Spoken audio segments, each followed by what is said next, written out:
Hey guys, it's Thursday. It is the Thursday before Easter. So tomorrow's Good Friday. So I definitely won't be on tomorrow. But hey, thanks for joining me today. Thanks for all the support. If everyone who comes on, please hit the subscribe button. It's really appreciated. I'm trying to build this thing up organically, and I'm hoping that I can get, as many subscribers that are true subscribers. I'm not trying to pay for subscribers, guys. So please get the word out, subscribe. It really helps out a lot. Look, we're going to cover topics here that most are not. So I'm just going to start off, right off the top, talking about the situation in Guyana with the U.S. ambassador putting out a statement saying that it's dangerous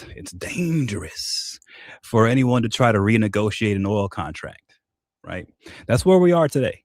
We're in the place today where, let's say, there's a provision inside of a oil contract that doesn't make sense in 2026. For example, let's just say because of different things that have happened and occurred around the world, that there's a provision or two that within the contract that just doesn't make any sense. It doesn't make any sense for the people of Guyana. It doesn't make any sense for ExxonMobil, right? Like, I'm sure there are things like that in there. And then the other question is, once you start going into a deal and you start to look at it real close and you start to notice, hey, we can adjust this thing where we can make it better for the people of Guyana, but we can also make it better for Exxon as well. We can make the deal actually more stable if we just made a few changes, for example. That approach, according to the ambassador, is dangerous. It's dangerous to try to make a better deal. It's dangerous to try to, adjust to the times, right? That a deal that you signed in 2015 in a world that was a certain way has to be the deal that you hold on to for 500 years. No matter how much the world changes, not one letter in the deal can be moved, not at all. This mentality coming from our embassy is dangerous.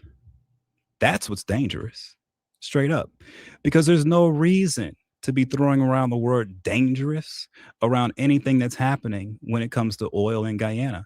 There's Why would she even say that? Why would she even use that word? Why?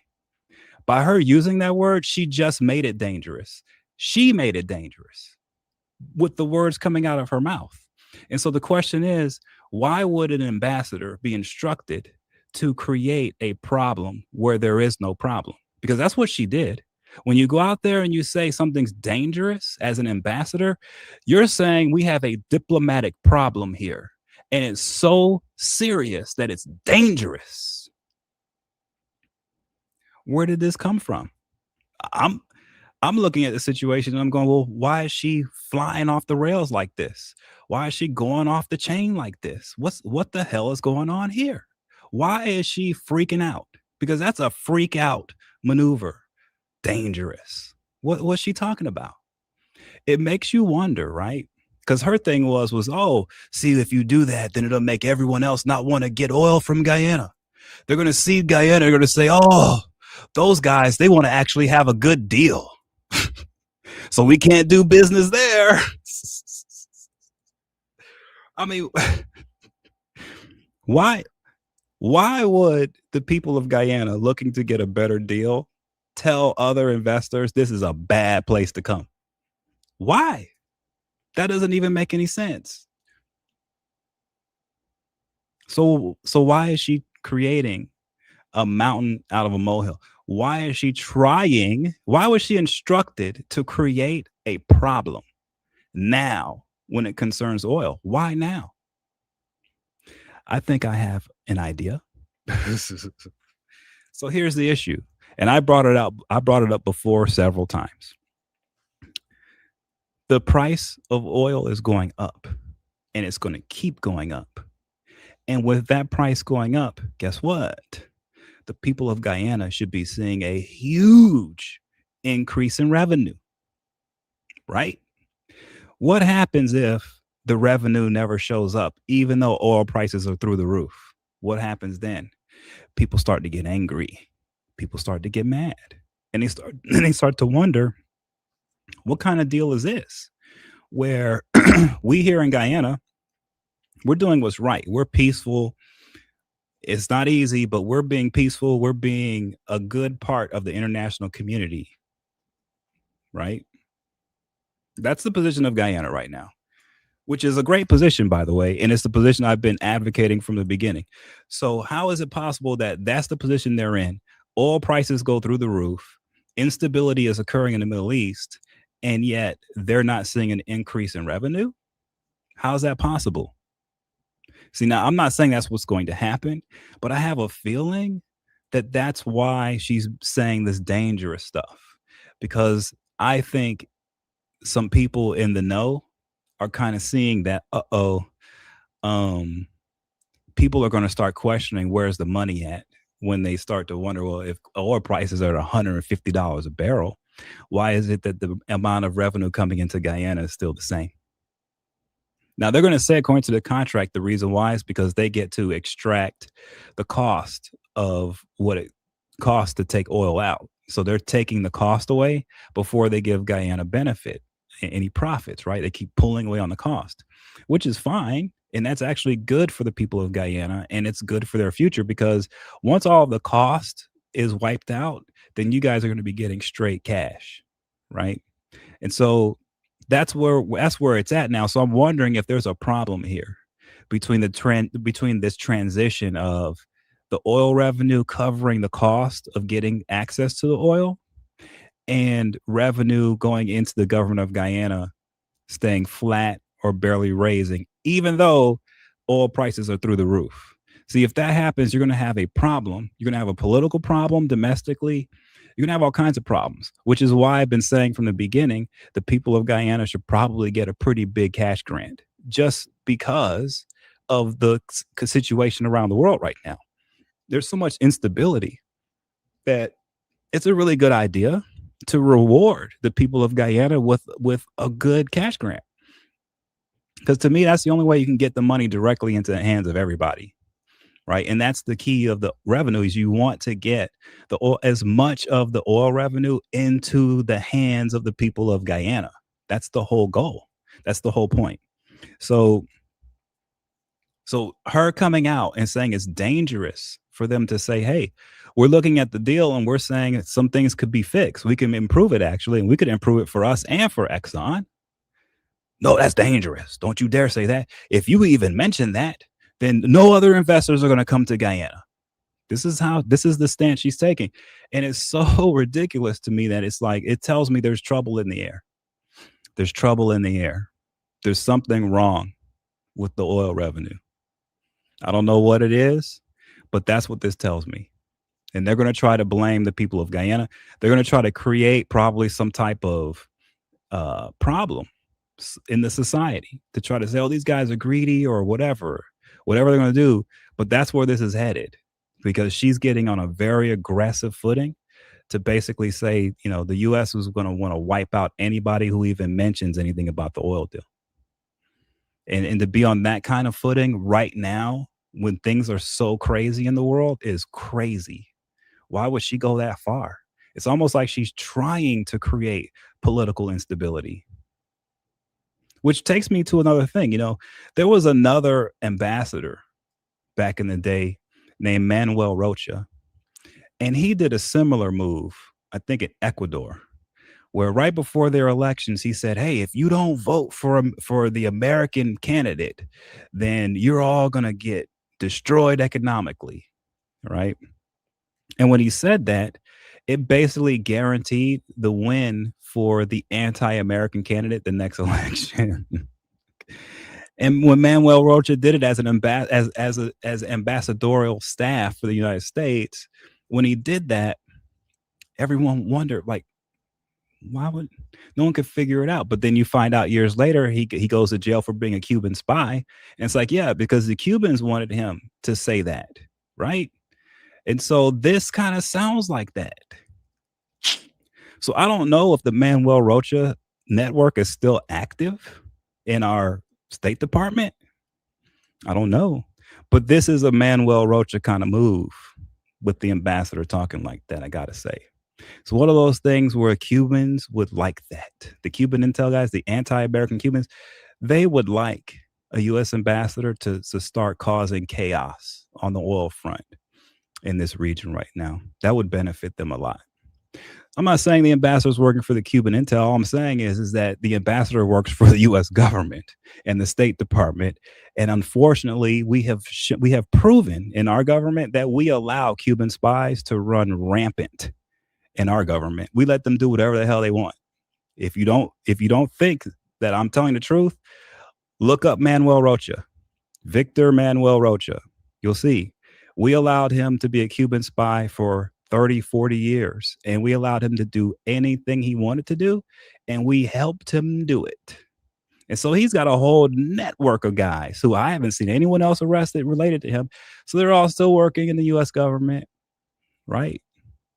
So it wouldn't surprise me if some Cuban spy person with a high level of authority somehow, some way was able to get the State Department on this footing to be so angry about the oil deal and to start telling people, ordering the ambassador to tell the world it's dangerous for the people of Guyana to say, hey, we might want to adjust this a little bit to improve it for us and for you. It's modern times now. It's 2026. This deal can actually be improved. That's dangerous. She's being ordered to do that. Okay. And she doesn't know why.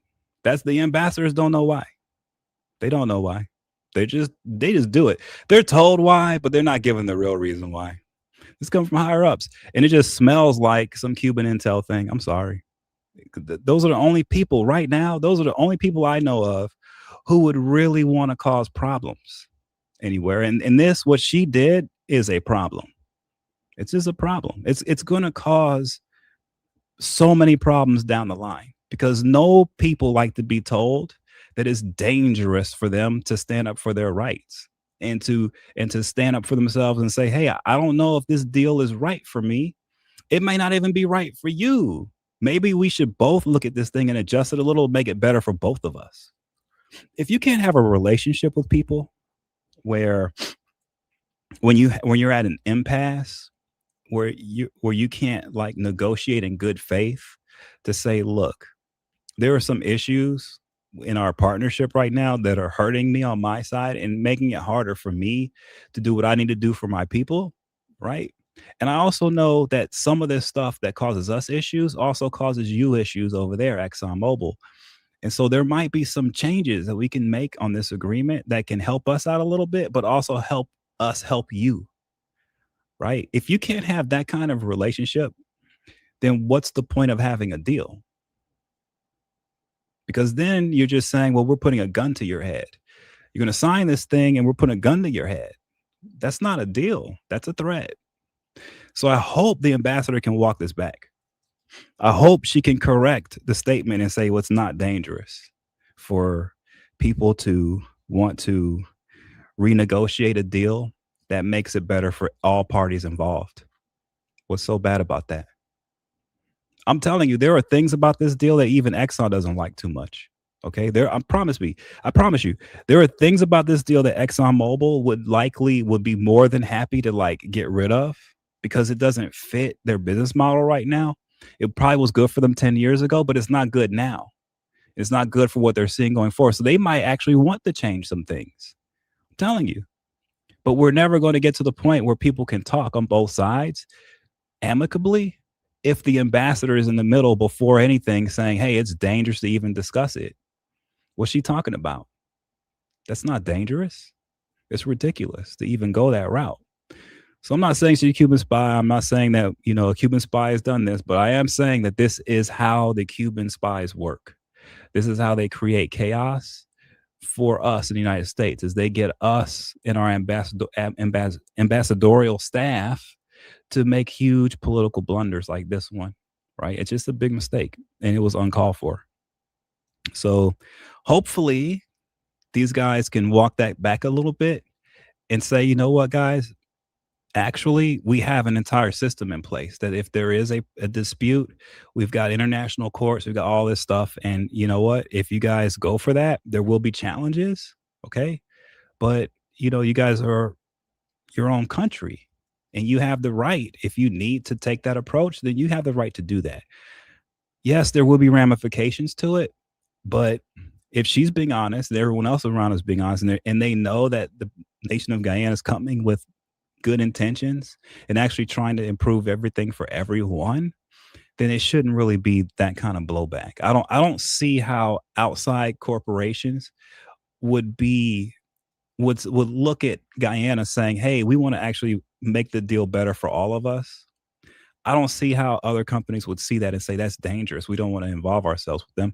I think other companies will say, "Well, that's the kind of country we want to work with." A country that says, "Hey, we're not trying to be greedy. What we're trying to do is improve the deals we have in a way that every party involved improves, gets better with the deal."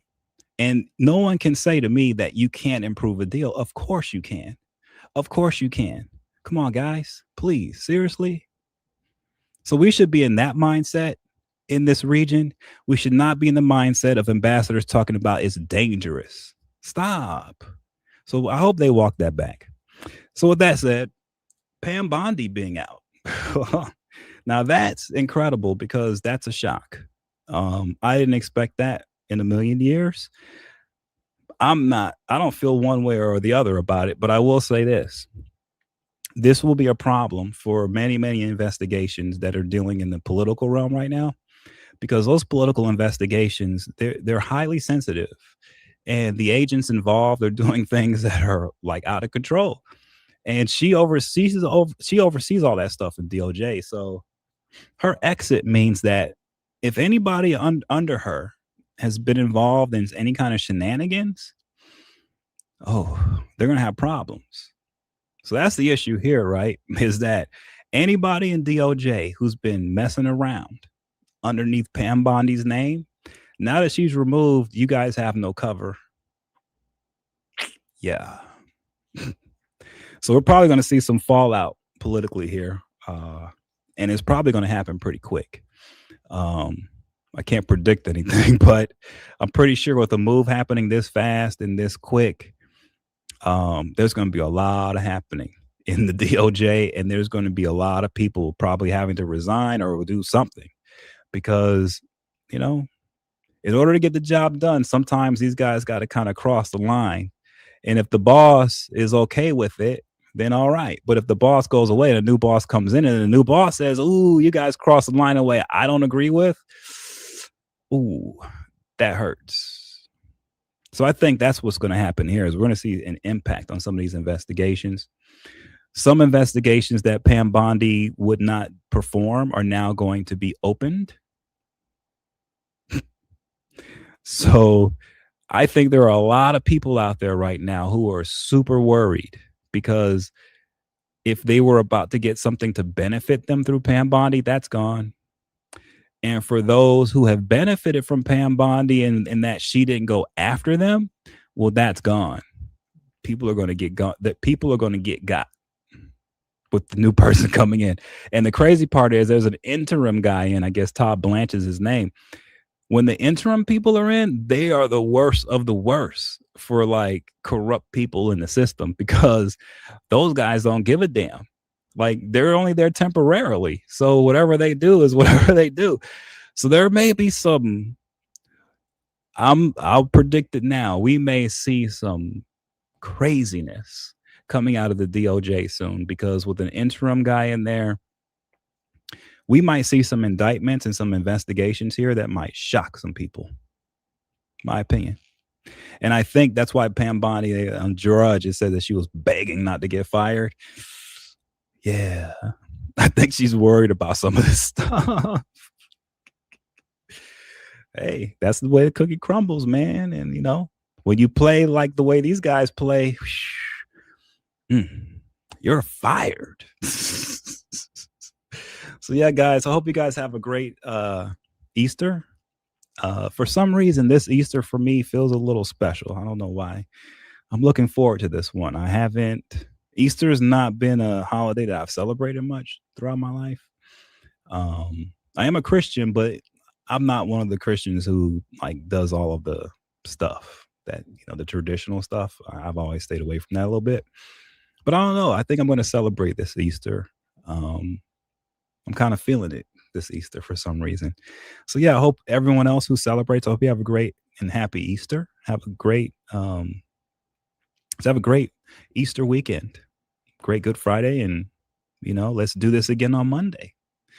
Really appreciate all the subscriptions, all of the comments, all of the likes. Really appreciate it, guys.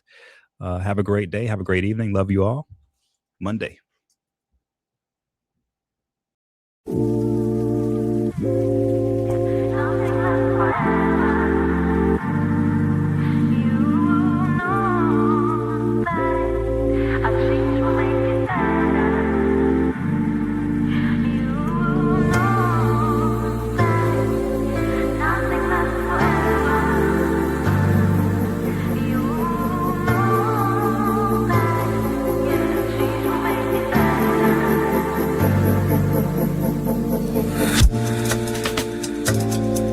Now I'ma put it down like that.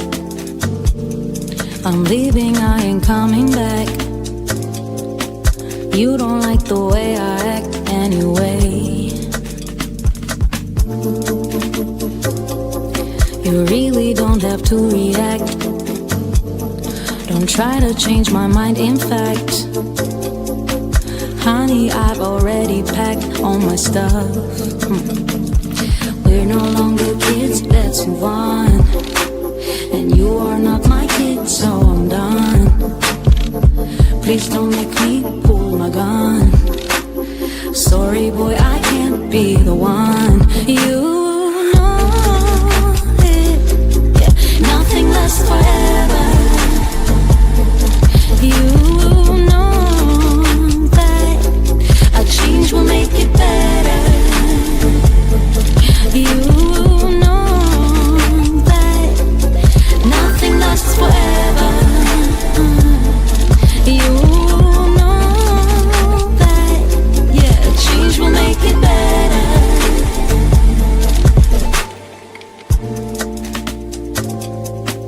There's no one to blame, you see. Maybe we're not meant to be. There are plenty more fish in the sea anyway.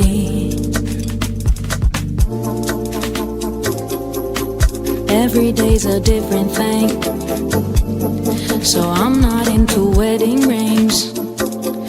It ain't personal, it's the way I think. Yeah. You